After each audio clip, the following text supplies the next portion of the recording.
it been like being able to get a lot more minutes? You've been out for quite a bit, so what is it like becoming a starter again and just getting a lot more reps now? Yeah, I mean it's nice to help the team again. Back doing what I love to do. It's a great group of lads here. We've got tremendous depth, so whoever's in that role we know we're going to do a good job. And yeah, I'm just happy to be contributing. And tell me a little bit, how has it been different now with a little bit more of a break between the week compared to that month with 9 games in a month? Yeah, we went through that crazy stretch. It took a lot out of us, but we had a couple of days off and we reset, and yeah, we're enjoying the 1 game a week for sure. Hands up for a goal in Tampa Bay. Can you take me through that moment playing back at Tampa Bay in that stadium? What was that like for you? Yeah, it was really nice. I was only there a short time, but it was a real good time I was there, and it's a great club, great organisation. So yeah, it was nice to be back. See some fans, and obviously nice to get the result there as well. But yeah, it was a nice moment. Yeah. Might seem like a dumb question, but keeping an eye on the Champions League, obviously, right? Yeah. Tell us what your personal prediction is for something like that. Personal prediction is I think Madrid deserves to go all the way, so I think they're going to win it. Perfect. Nick, walk us a little bit through that fantastic goal that you scored the other time. Nominated for goal of the week. Tell us a little bit about that goal. It was a great ball for me. I think we caught him in the transition a little bit, and I brought out a center back on me, so it's always kind of beneficial if you're a winger. But yeah, we've been working a lot of 1v1s in training, going over it a lot of the time, so it's kind of just what we do on the practice field, onto the field, and I just made it count, I guess. Been getting a lot of crap for not having a goal, so it was nice to get one on there. So you've been pretty much a utility player too. You've been playing in different positions throughout this year. Take us through that challenge of being able to move forward from an offensive position and sometimes moving back in a defensive role. Yeah, I'm just trying to do whatever I can to see the field. I think that's just what you have to do sometimes. And obviously it's a bit different if it's from like the Phoenix game where it was mid-game going from left wing to right back. But yeah, I'm just not really caring. I'm just excited to be on the field with everyone, just doing everything I can to help the team. Some of the fans have really been wanting to listen, to hear from Nick Mueller this season. So what have you been enjoying about San Diego so far? It's just a crazy place. It's really awesome. Obviously, I'm from the Midwest, so we don't get these beautiful days every day. But yeah, just being able to drive 30 minutes and have so many different things to go do, just like the beach. We went to the aquarium the other day. That was pretty sweet. Just honestly being able to go out and do stuff with these guys in and day out is pretty awesome. A couple of quick fire questions if you don't mind. Let's go. Tacos or burritos? Burritos, absolutely. Nike or Adidas? Nike. Landon or Nate? Nah, again. Good answer. We actually have an insider from the Midwest here at Two Balls and a Mic. Custard or ice cream? Custard, Culver's. What's your go-to custard place back home? Culver's. Culver's. Yeah. Oh, beautiful. Can you tell me about Rocky Rococo and what that is? It's kind of like the original pizza by slice kind of deal, but they're like square pieces. It's weird. They got good breadsticks, I think. Did you ever end up at Oakland Gyros back when? Oakland Gyros? Yes. Oh yeah, that's a great place. Good spot, late night. Recommend it? Yeah. Should open kind of one over stumble in there, but they're always open so late. I don't know why. It's just like so on the corner. You could walk by it. It's great. Who has the best banter on the team? I don't want to get anyone's head too big. There's a couple guys with good banter. All the English guys, obviously. Who's got the sneakiest banter? Colin's got some sneaky banter. Catch him on the right day. I'm trying to think. I don't know. I like Blakey's banter. Ok, como ya 10 partidos jugados en la temporada, ¿cómo ves al equipo ya ahorita ya en donde va la temporada? Pues bien, la verdad que creo que si al principio de temporada no hubiesen dicho la situación que tenemos ahora mismo, creo que la hubiésemos firmado.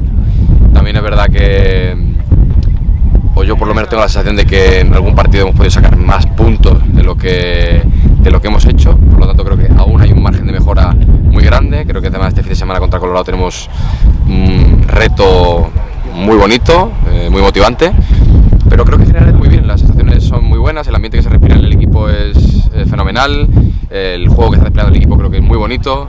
Creo que se están consiguiendo los objetivos que nos planteamos al principio de temporada y evidentemente pues como en todo pues hay muchos aspectos que hay que seguir mejorando y tenemos que seguir mejorando a lo largo de toda la liga, pero para empezar creo que es un buen punto de inicio. Has tenido varios jugadores que han cambiado, compañeros en la defensa. ¿Cómo te comunicas tú con ellos? O sea, es diferente, es difícil. A veces tienes a Boxall, a veces tienes a Kyle Adams, a Stoneman, pero a veces por medios de lesión. ¿Vas mejorando en esa comunicación, en ese aspecto? ¿Hay cositas que ya se dicen? ¿Hay sonidos que le hacen hasta para acá o algo que te entiendan ahí ellos? Pues la verdad que la comunicación muy bien, sí que creo que la última vez que hablamos un poco de eso, de mi comunicación, ¿no? Que era un poco en lo que estaba trabajando y demás. Creo que desde hace ya semanas atrás, juegue quien juegue conmigo, está siendo fluida, no estamos teniendo ningún tipo de problema. Al final la comunicación particular en el campo es la misma, los códigos son lo mismo porque son como unos códigos de equipo, ¿no? Por así decirlo, generales para todos. Por lo tanto, en ese sentido muy bien. Sí que es verdad que evidentemente cada uno es un mundo. Lo importante de eso ya no es cómo te comunicas con ellos, sino conocerlos, ¿no? Conocer el perfil deportivo de cada uno, los gustos de cada uno y en función de eso tú reaccionar a tu juego también, ¿no? y amoldarte un poco a esos compañeros. Pero lo que es la comunicación particularmente verbal es igual con unos que con otros. Oye, Koke, y ha habido dos partidos en particular que se le llega a empatar a San Diego casi al último minuto. ¿Cómo se practica, cómo se trabaja eso en la semana para evitar que vuelva a pasar? Yo creo que lo más importante es un poco a nivel mental el tema de no pasa nada, esto es fútbol y porque al final creo que cuando te empatan al final es como un jarro de agua fría, te quedas con la sensación de si te han escapado por un minuto o cosas así y si tú empiezas a generarte una presión o el equipo en general se empieza a generar una presión por esas acciones, creo que al final acaba siendo más complicado salir de ese bucle. Yo creo que lo más importante en ese momento es parte del fútbol, vamos a repasar la jugada, vamos a repasar lo puramente técnico-táctico que haya que corregir, pero no pasa nada porque el gol puede ser en ese minuto, 10 minutos antes, 85 minutos antes. Entonces, cuando viene el gol no creo que sea lo más importante, sino el origen, ¿no? del técnico-táctico de ese gol.